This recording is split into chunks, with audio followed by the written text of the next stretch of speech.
दोस्तों अगर आप भी शुभमन गिल, रोहित शर्मा और MS धोनी को बेहतरीन खिलाड़ी मानते हैं तो वीडियो को लाइक जरूर कीजिएगा। दोस्तों बीच मैदान में शुभमन गिल और जॉनी बेस्टो की खतरनाक लड़ाई हुई थी, लेकिन अब गिल ने खुलासा कर दिया है कि आखिरकार वो क्यों कोहली के अवतार में आ गए थे, क्यों उन्होंने बेस्टो को गाली बकी, उनकी लड़ाई की वजह क्या थी, उनके इस बर्ताव का भी उन्होंने कारण बता दिया है। दोस्तों गिल के पूरे बयान का वीडियो आपको दिखाने जा रहे हैं, उन्होंने क्या क्या खुलासे किए, लेकिन उससे पहले आप सभी को क्या लगता है कि गिल ने जॉनी बेस्टो को इस कदर जवाब देकर सही किया या गलत, नीचे कमेंट कर जरूर बताइएगा। दोस्तों भारत और इंग्लैंड की टीम के बीच में चल रही 5 मैचों की टेस्ट सीरीज को भारतीय क्रिकेट टीम ने 4-1 से जीतकर अपने नाम कर लिया है। यह अपने आप में एक ऐसी ऐतिहासिक जीत है जो 112 सालों के इतिहास में हुई ही नहीं थी। भारतीय टीम सीरीज का पहला मुकाबला भले ही हारी, लेकिन फिर बाकी के सारे मैच जीती और अंतिम मैच में तो कमाल ही हो गया। धर्मशाला के मैदान में दोस्तों भारतीय क्रिकेट टीम मानो हर एक पैरामीटर से तैयार होकर आई थी और खिलाड़ियों ने आते ही गोलियां बरसानी शुरू कर दी इंग्लैंड पर। पहले हमारे गेंदबाजों में कुलदीप यादव ने 5 विकेट निकाले तो अश्विन ने 4 विकेट, मतलब कि इन दोनों ने मिलकर ही इंग्लैंड की टीम को 218 पर रोक कर रख दिया था, जिसके जवाब में रोहित शर्मा ने तो शतक चढ़ा ही, साथ ही साथ शुभमन गिल का भी शतक सामने आया। इनफैक्ट दोस्तों यशस्वी जायसवाल, सरफराज खान, देवदत्त पडिक्कल, आप बस नाम लीजिए, हर एक खिलाड़ी ने अपनी पारी के अंदर ना 50 से ज्यादा रन तो बनाए ही थे। जिसके बाद दोस्तों इंग्लैंड की टीम के खिलाफ हमारा स्कोर 450 से ज्यादा हो गया, यानी कि इंग्लैंड को जीतने के लिए लगभग 259 रन बनाने थे। लेकिन दोस्तों वहां तक पहुंचना तो बहुत दूर की बात। आज अश्विन ने 5 विकेट का हॉल लिया और कुलदीप यादव, जसप्रीत बुमराह ने मिलकर बाकी खिलाड़ियों को निपटाया, जिसके बाद अल्टीमेटली भारतीय क्रिकेट टीम ने इस मुकाबले को 64 रन के बड़े अंतर से जीतकर अपने नाम आखिरकार कर ही लिया। लेकिन दोस्तों इस मुकाबले के दौरान एक खास लड़ाई भी हुई थी। दरअसल जब शुभमन गिल के सामने जॉनी बेस्टो बल्लेबाजी कर रहे थे तो खुद ही जॉनी बेस्टो गिल से भिड़ते नजर आए। एक पुरानी लड़ाई को उठाते हुए उन्होंने पूछ लिया कि जेम्स एंडरसन को क्या कहा था, जिस पर दोस्तों शुभमन गिल जवाब देते हुए कहते हैं, मैंने तो इस सीरीज में बहुत रन बनाए हैं, तुमने किया ही क्या है, और उन्होंने मुझको आउट करने पर क्या ही उखाड़ लिया, रन तो मैंने बना ही दिए ना। जिसके बाद दोस्तों दोनों खिलाड़ियों के बीच में लड़ाई बढ़ गई और शुभमन गिल ने और भी जबरदस्त जवाब दिए। लेकिन आखिरकार शुभमन गिल ने ऐसा क्यों किया और क्या क्या गाली उन्होंने खुद दी, उन्होंने खुलासा कर दिया है। चलिए दोस्तों आपको गिल का बयान दिखाते। दोस्तों शुभमन गिल ने जॉनी बेस्टो के साथ हुई इस लड़ाई पर अपने बयान में कहा, इस मुकाबले को जीतने के लिए हमने उतनी ही मेहनत करी जितनी पिछले 4 मुकाबले को जीतने में की थी।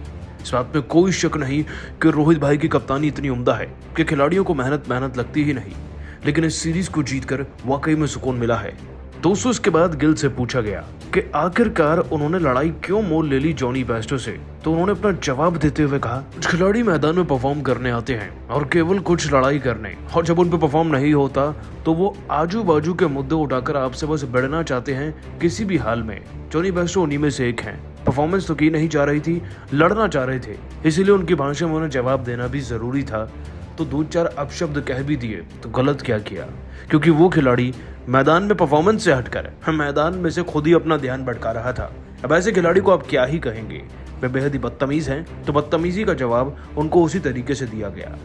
दोस्तों गिल तो पूरा कोहली की तरह बात कर रहे हैं, लेकिन आप सभी का क्या मानना है, क्या उन्होंने जॉनी बेस्टो को ऐसा जवाब देकर, कुछ एक गाली देकर सही किया या नहीं, नीचे कमेंट कर बताइए। दोस्तों रोहित ने सरफराज को दी जीत की ट्रॉफी, तो सरफराज ने अपने गुरु रोहित शर्मा के सम्मान में उनके पैर छूकर जब उनका आशीर्वाद लिया और धर्म की सारी मर्यादा तोड़ दी, तब वो खूबसूरत नजारा देखकर तो उनकी पत्नी से लेकर करोड़ों हिंदुस्तानी, यहाँ तक कि इंग्लिश फैंस भी उन्हें सलाम करने को मजबूर हो गए। तो आखिर क्यों रोहित ने दी सरफराज को जीत की ट्रॉफी, आखिर क्यों भावुक मन से सरफराज ने रोहित के कदमों में गिर कर लिया उनका आशीर्वाद, ऐसा क्या किया रोहित ने उन्हें पैरों से उठाकर सीने से लगाते हुए, जिनके बीच हुआ ये खूबसूरत लम्हा तो गुरु शिष्य परंपरा की मिसाल साबित हुआ। उसका पूरा वीडियो हम आपको दिखाएंगे, लेकिन उससे पहले आपको क्या लगता है कि रोहित, सरफराज और यशस्वी में कौन सबसे बेहतरीन बल्लेबाज है, अपनी राय नीचे कमेंट बॉक्स में जरूर दें। दोस्तों आखिरकार टीम इंडिया का एक छात्र राज एक बार फिर से पूरे क्रिकेट जगत पर छाया। पहला टेस्ट मैच अंग्रेजों ने जीतकर शुरुआत तो शानदार की थी, लेकिन टीम इंडिया को इंडिया में हराना, वो भी रोहित और युवा सितारों के आगे, नामुमकिन था। और ऐसे हुआ जहां लगातार टीम इंडिया ने सीरीज में वापसी करते हुए विशाखापट्टनम में दूसरा टेस्ट 106 रन से, राजकोट में तीसरा टेस्ट 434 रन से और फिर रांची में चौथा टेस्ट 5 विकेट से अपने नाम किया और अब 5वें टेस्ट मैच में अंग्रेजों को पारी और 64 रन से पीट कर सीरीज को 4-1 से अपने नाम किया और 112 सालों का रिकॉर्ड ध्वस्त कर दिया। इसके बाद तो भारतीय सितारों का जश्न देखने लायक था। जैसे भारतीय कप्तान कप्तान रोहित शर्मा को जीत की ट्रॉफी सौंपी गई, उन्होंने एक बार फिर उसी परंपरा का पालन किया जो भारत के सबसे महानतम कप्तान महेंद्र सिंह धोनी ने शुरू की थी। जी हां, धोनी के ही अंदाज में रोहित ट्रॉफी लेकर जाते हैं अपनी टीम के पास और टीम के सबसे युवा खिलाड़ी और सरफराज खान और यशस्वी जायसवाल को वो ट्रॉफी देकर उन्हें सबसे आगे जश्न मनाने के लिए खड़ा करते हैं। जिस तरीके से उन्होंने धोनी की शुरू की गई परंपरा का पालन किया और धोनी के अंदाज में युवा खिलाड़ियों को सबसे आगे रखा, इस लम्हे ने तो सच में पूरे क्रिकेट स्टेडियम में उनका दिल जीत लिया। भारतीय फैंस खुश तो थे लेकिन उससे कहीं ज्यादा खुश तो इंग्लिश फैंस नजर आ रहे थे। उन्होंने भी टीम इंडिया के लिए तालियां बजाई और हमें जीत की बधाइयां दी और रोहित ने अपने अंदाज से एक बार फिर हर किसी का दिल जीत लिया। सभी रोहित की तारीफ करने लगे, आखिर हो भी क्यों ना। अपने हाथों में ट्रॉफी पाने के बाद तो सरफराज और इन युवा खिलाड़ियों की खुशी का ठिकाना नहीं था। उछलते कूदते हुए सभी ने ऐसा जश्न मनाया जो देखने लायक था। यहाँ तक कि सरफराज खान तो बेहद भावुक हो गए थे। तभी उन्होंने कुछ ऐसा कर दिया जिसकी उम्मीद तो शायद किसी को नहीं थी। जी हाँ, ट्रॉफी सेलिब्रेशन करने के बाद दौड़ते हुए सरफराज खान भारतीय कप्तान रोहित शर्मा के पास जाते हैं, उन्हें रोकते हैं और उनके पैर छूकर अचानक से उनका आशीर्वाद ले लेते हैं। यह नजारा देखकर तो वहां मौजूद हर किसी से लेकर रोहित की पत्नी रितिका और खुद सरफराज की पत्नी भी हैरान रह गई थी, क्योंकि सरफराज खान तो मुस्लिम है, उनके तो पैर छूने की परंपरा होती नहीं है। बावजूद उसके सरफराज ने न केवल धर्म की सभी बाउंड्रीज को तोड़ा बल्कि गुरु शिष्य की सच्ची परंपरा को निभाते हुए उन्होंने रोहित के पैर छूकर जो महानता की मिसाल पेश की। उसके बाद तो पूरा स्टेडियम, हर एक भारतीय खिलाड़ी उनके सम्मान में तालियां बजा रहा था। यहाँ तक कि खुद रोहित शर्मा भी बेहद भावुक हो गए। उन्होंने तुरंत सरफराज को उठाया, उनकी पीठ थपथपाई और उन्हें सीने से लगाकर उनकी जमकर तारीफ कर डाली। उनकी आंखों से आंसू पहुंचे और उन्हें सिर आंखों पर बैठा लिया। ऐसा लग रहा था जैसे रोहित सरफराज को अपने छोटे भाई के जैसे ट्रीट कर रहे हैं। सच में जिस तरीके से रोहित और सरफराज ने एक दूसरे के लिए प्यार और सम्मान दिखाया, ये लम्हा तो करोड़ों लोगों के लिए प्रेरणा की मिसाल साबित हुआ है। सभी उन्हें खूब पसंद कर रहे हैं और ये वीडियो इस समय आग की तरह वायरल हो रहा है। तो दोस्तों, अब आपको क्या लगता है, सरफराज, यशस्वी और गिल में किसके दूसरा रोहित शर्मा बनने की काबिलियत है? अपनी राय नीचे कमेंट बॉक्स में जरूर दें। दोस्तों, रोहित ने ट्रॉफी थमाई तो सरफराज खान की आंख भर आई और इस खिलाड़ी ने आखिरकार क्या कुछ कह दिया रोहित की ट्रॉफी देने पर। आपको दोस्तों उनके बयान का पूरा वीडियो दिखाएंगे, लेकिन उससे पहले आप सभी का क्या मानना है? सरफराज खान, रोहित शर्मा और विराट कोहली में सबसे बेहतर खिलाड़ी कौन है? नीचे कमेंट कीजिएगा। दोस्तों, इंग्लैंड को 4-1 से हराकर रोहित शर्मा ने इतिहास रच दिया है। आपको बता दें कि 112 सालों में ये पहली बार हुआ है जब कोई कप्तान इस तरीके से पहला मैच हारने के बाद सीरीज जीत पाया है, भारत को जिता पाया है। इस सीरीज को जीत तो हम पहले ही चुके थे, लेकिन दोस्तों आज इस सीरीज की जीत पर मोहर लगाई एक पारी से जीतकर। आपको बता दें कि सीरीज के 5वें टेस्ट मैच को जीतने के लिए भारतीय क्रिकेट टीम का परचम शुरू से ही बुलंद था। पहले गेंदबाजी से कुलदीप यादव और अश्विन ने पहली इनिंग में 5 और 4 विकेट लेकर 218 पर अंग्रेजों को रोक दिया था, जिसके जवाब में रोहित का शतक दिखा, गिल का भी शतक दिखा और जायसवाल के बल्ले से 50 रन निकला तो सरफराज खान भी एक महत्वपूर्ण 57 रन की इनिंग खेल कर गए।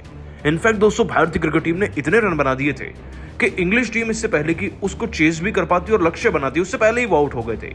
इंग्लैंड की टीम को दोस्तों लगभग 259 रन बनाने थे, लेकिन इस बार भी हमारे गेंदबाजों का जादू चला और सेकंड इनिंग्स में अश्विन ने 5 विकेट का हॉल लिया तो वहीं कुलदीप यादव भी जबरदस्त गेंदबाजी से बुमराह के साथ मिलकर बैक टू बैक विकेट्स लेकर बाकी विकेट्स चटका गए और हमने इस मैच को जीता पूरे 64 रन और एक पारी के अंतर से। दोस्तों, ये भारतीय क्रिकेट टीम की सबसे शानदार और यादगार जीत है, जिसे हर कोई हमेशा याद भी रखेगा, क्योंकि 112 साल में पहली बार ऐसे जीते हैं। लेकिन आपको ये भी जानना जरूरी है कि सीरीज में रोहित शर्मा ने जितने खिलाड़ियों के डेब्यू कराए, जितने लोगों को मौका दिया, वो शायद ही किसी कप्तान ने किया भी होगा। लेकिन दोस्तों, रोहित शर्मा ने ना सिर्फ ये किया बल्कि उन्होंने तो ट्रॉफी भी सरफराज खान के हाथों में थमा दी। लेकिन दोस्तों, जैसे ही रोहित शर्मा ने सरफराज खान को ट्रॉफी थमाई ना, तो सरफराज खान के आंसू रुक नहीं रहे थे। लेकिन अपने बयान में रोहित शर्मा की इस महानता पर अब सरफराज खान ने कुछ ऐसा कहा है कि सुनकर शायद आप भी भावुक होने वाले हैं। आखिरकार दोस्तों, सरफराज खान ने क्या कहा, चलिए आपको बताते हैं।